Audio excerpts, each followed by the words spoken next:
حج اپنی طرف سے کیا جائے گا، اور اگر کسی طرف سے حج کرنا چاہو، یعنی حج بدل اگر آپ کرنا چاہیں یا نفلی حج کسی کی جانب سے کرنا چاہیں، تو پہلے آپ نے اپنا حج کیا ہوا ہو تو پھر اس کی طرف سے کریں۔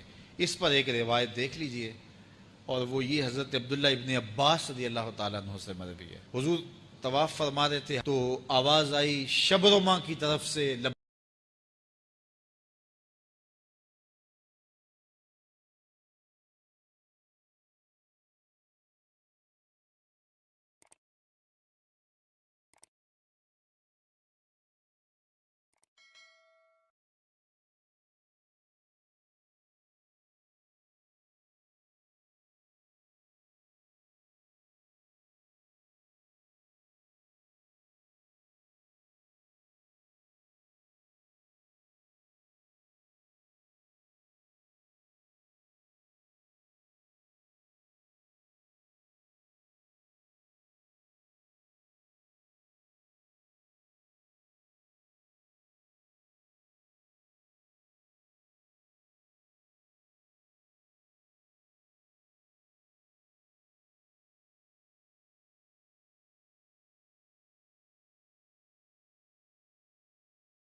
کسی کا باپ بوڑھا ہو گیا، ماں بوڑھی ہو گیا، اب حج نہیں کر سکتی، حج نہیں کر سکتا باپ، یا فوت ہو گئے، انہوں نے وصیت کی تھی، تو یا ان کی طرف سے حج بدل یہ کروانا چاہتا ہے، تو پھر کیا ہے کہ وہ کسی کو کہے گا جناب یہ میری ماں کی طرف سے یا میرے باپ کی طرف سے حج کرو، تو اسے کہتے ہیں حج بدل۔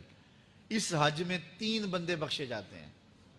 جو حج بدل کر رہا ہے اس کی بھی مغفرت ہو جاتی ہے، جس کی طرف سے کیا جا رہا ہے اس کی بھی مغفرت ہو جاتی ہے، جو اپنے باپ کے لیے، ماں کے لیے، عزیز کے لیے پیسے دے کے حج کروا رہا ہے اس کی بھی مغفرت ہو جاتی ہے۔ ایک حج سے 3 آدمیوں کی مغفرت ہو جاتی ہے۔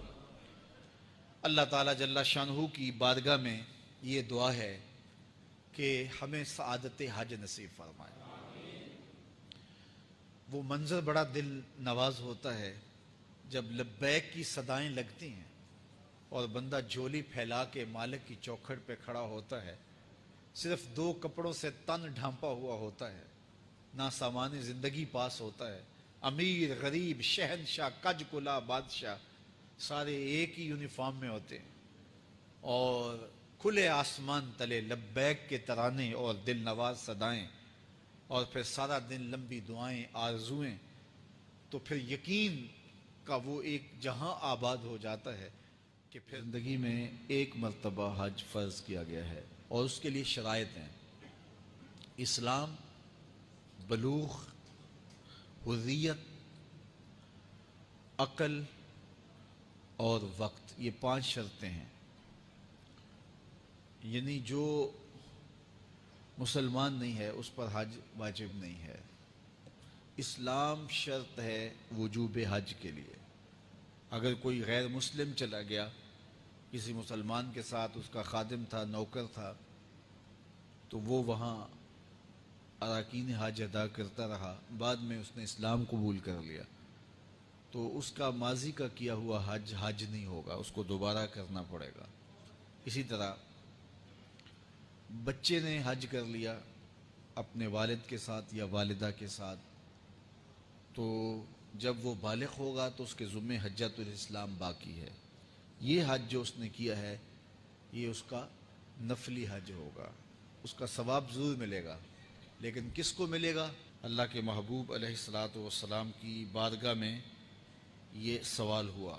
حضرت عبداللہ ابن عباس رضی اللہ تعالی عنہ بیان فرماتے ہیں کہ ایک سوار سے حضور علیہ الصلاۃ والسلام کی روحہ کے مقام پہ ملاقات ہوئی۔ ایک بچہ تھا خاتون کے پاس جو اس نے اٹھایا ہوا تھا، تو اس نے عرض کی کیا حضور اس بچے کا بھی حج ہے؟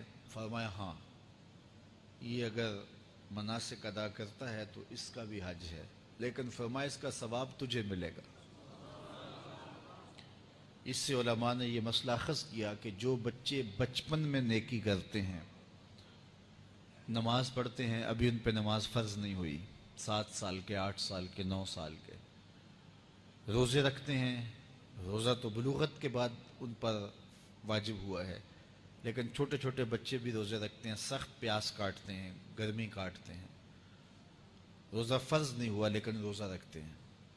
اسی طرح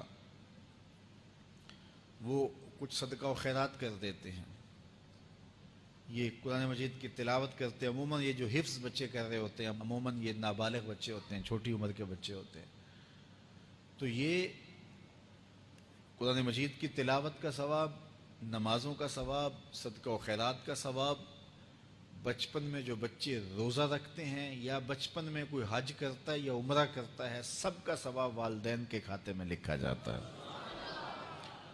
اور میں کہتا ہوں کہ جو بچوں کی نمازیں ہیں اس میں تو ریاکاری نہیں ہوتی، بچوں کے حج کے اندر تو حاجی بننے کا دکھاوا نہیں ہوتا، بچوں کی خیرات اور صدقے کے اندر کسی کی تحقیر کرنا نہیں ہوتی اور من و اذا نہیں ہوتی، تو پھر بچوں کی نیکیاں والدین کے کھاتوں میں لکھی جائیں تو ہو سکتا ہے کہ یہ نیکیاں بخشش کی ضمانت بن جائیں۔ اس لیے اپنے بچوں کو بہت اقسام کی نیکیاں کرنے کی طرف راغب کرو تاکہ ہمارے نامہ اعمال میں یہ نیکی بھی لکھی جائے۔ کبھی کبھی تہجد کے وقت اٹھا کر کے بچے کو تہجد پڑھاؤ تاکہ تمہارے نامہ اعمال کے اندر خالص تہجد لکھی جائے، کیونکہ اس میں ریا نہیں ہوگی۔ تو بچوں کی گئی نیکیاں والدین کو اس کا ثواب ملتا ہے۔ نابالغ بچہ اگر بلوغت سے قبل حج کرتا ہے یا عمرہ کرتا ہے تو یہ اس کا وجوب ادا نہیں ہوتا، چونکہ واجب ہوا ہی نہیں اس کے اوپر ابھی، تو پھر وجوب اترے گا کیسے؟ تو جب وہ بالغ ہو جائے گا تو حجۃ الاسلام اس کے ذمہ باقی ہے۔ آقا کریم نے تحریص دلاتے ہوئے، ترغیب دیتے ہوئے فرمایا کہ اللہ کے اس بابرکت گھر سے نفع حاصل کر لو، اس بیت اللہ پر اترتی ہوئی برکتیں اپنے دامن میں سمیٹ لو۔ 120 رحمتیں کعبۃ اللہ پہ ہر وقت اترتی ہیں، 120 رحمتیں ہر وقت اترتی ہیں۔ 60 رحمتیں طواف کرنے والوں کو نصیب ہوتی ہیں، اور 40 رحمتیں نماز پڑھنے والوں کو نصیب ہوتی ہیں، اور 20 رحمتیں صرف دیدار کرنے والوں کو نصیب ہوتی ہیں، تو کعبۃ اللہ کو دیکھ رہے ہوتے ہیں۔ اللہ اکبر! کعبۃ اللہ کی طرف دیکھنا بھی عبادت ہے۔ تو اللہ آپ کو مجھے بار بار حج اور عمرے کی سعادت نصیب فرمائے۔ ام المومنین سیدہ عائشہ رضی اللہ تعالیٰ عنہ فرماتی ہیں کہ میں نے رسول خدا صلی اللہ علیہ وآلہ وسلم سے اجازت طلب کی کہ یا رسول اللہ مجھے جہاد پہ جانے کی اجازت دے دیجئے، چونکہ جب جہاد پہ لوگ جاتے تو پھر ایک ماحول ہوتا نا۔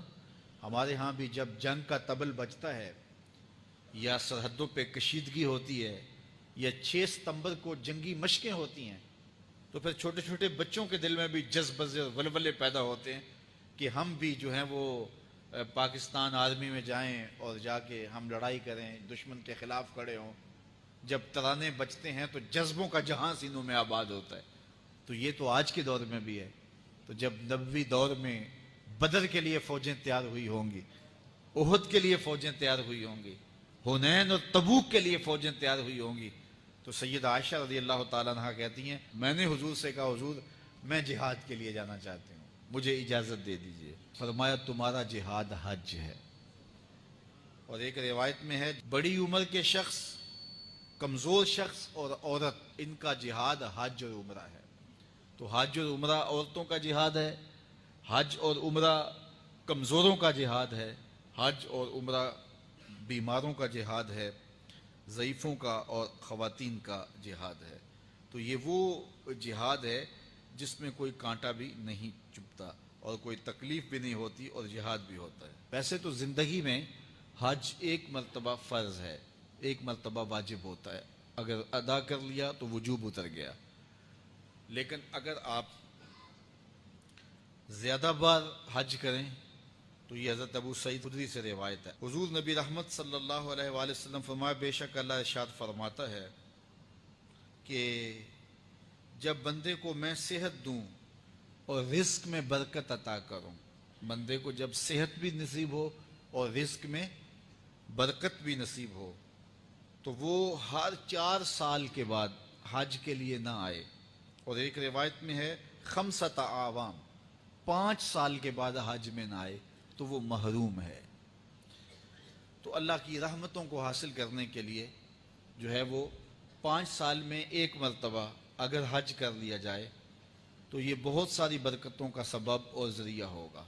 اور ایک اور روایت کے اندر میرے حضور علیہ الصلوۃ والسلام کا ایک فرمان ہے، حج اور عمرہ بار بار کرو۔ حج اور عمرے یہ محتاجی کو بھی دور کرتے ہیں اور گناہوں کو بھی مٹا دیتے ہیں، غربت اور گناہوں کو مٹانے والے ہیں۔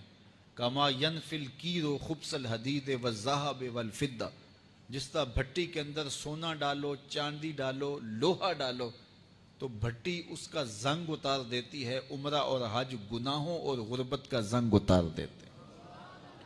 اللہ اکبر۔ حضرت نبی رحمت صلی اللہ علیہ وآلہ وسلم سے سوال کیا گیا، حضور افضل عمل کون سا ہے؟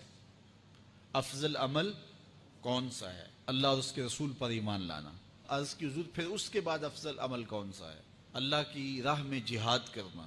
کہا گیا کہ حضور پھر اس کے بعد عمل اچھا کون سا ہے، افضل کون سا ہے؟ جہاد فی سبیل اللہ کے بعد کہا مقبول حج۔ تو حج مبرور ایسا عمل ہے جو گناہوں کو مٹا دیتا ہے اور جہاد فی سبیل اللہ کے بعد افضل ترین عمل ہے۔ آقا کریم نے ارشاد فرمایا من حج للہ، جس نے اللہ کے لیے حج کیا، اس میں کوئی نافرمانی نہیں کی اور عورت سے قربت نہیں کی، جو اللہ کے حکم تھے ان کو توڑا نہیں، رجع کیوم ولدتہ امہ، جب وہ واپس پلٹتا ہے تو ایسے ہوتا ہے جیسے ابھی ماں کے پیٹ سے پیدا ہوا ہے۔ جس طرح شکم مادر سے بچہ پیدا ہوتا ہے تو اس کے دامن پہ کوئی گناہ نہیں ہوتا، تو جب بندہ حج کر کے واپس پلٹتا ہے تو اس کے دامن پہ بھی گناہ کا کوئی دھبا موجود نہیں ہوتا۔ تو اللہ تعالیٰ جل شانہ وہاں گناہ گاروں کو بخش دیتا ہے۔ شیطان سب سے زیادہ مایوس اگر کسی دن ہوتا ہے تو یوم عرفہ کے دن ہوتا ہے۔ تو اللہ آپ کو مجھے بار بار حج اور عمرے کی سعادت نصیب